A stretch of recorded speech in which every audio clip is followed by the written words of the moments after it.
Subscribe करे खातिर लाल button दबाई और भोजपुरी के ताजा अपडेट पहले पावे खातिर घंटी वाला बटन दबाई।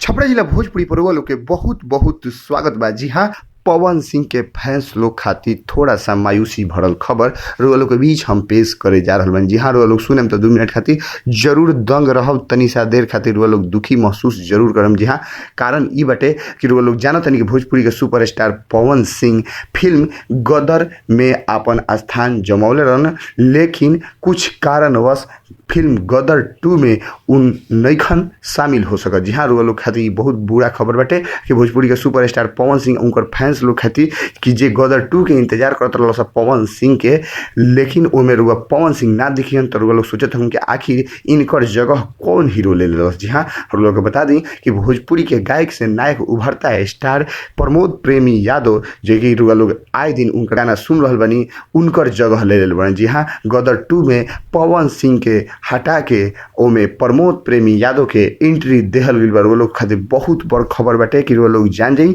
कि प्रमोद प्रेमी यादव के बढ़त क्रेज के वजह से पवन सिंह के वो फिल्म से साइड करके एमे प्रमोद प्रेमी यादव के एंट्री जबरदस्त धमाका तरीका से देहल गइल बाटे। जी हाँ, लोग बता दी कि एमे निशा दुबे भी बाड़ी, राकेश मिश्रा भी ए फिल्म में बाड़े, लेकिन पवन सिंह ए फिल्म में नजर रुआ लोग खातिर ना इहन। रुआ लोग सोचत हो कि आखिर ऐसा काहे भइल, तो रुआ लोग बता दी कि प्रमोद प्रेमी यादव के सिक्का आजकल सर चढ़ के पब्लिक में बोल रहल बा, तो ऐसे प्रोड्यूसर डायरेक्टर लोग भी उनका पर पैसा लगावे खातिर तनिक भी संदेह नहीं करत और उनका पीछे इन्वेस्ट करे से थोड़ा भी पीछे नहीं लोग हटत। उनके पर दांव अजमैले बा लोग प्रमोद प्रेमी यादव पर। अब देखिए कि गदर 2 रउआ लोग खातिर कैसा लगता, न्यूज कैसा लागल है जरूर बताएं, लाइक जरूर करें, कमेंट करब। अगर अच्छा लागल हुई तो चैनल के जरूर हमनी के सब्सक्राइब करी, लाल बटन दबा के और घंटी वाला बटन दबा के सबसे तेज अपडेट पाई। धन्यवाद।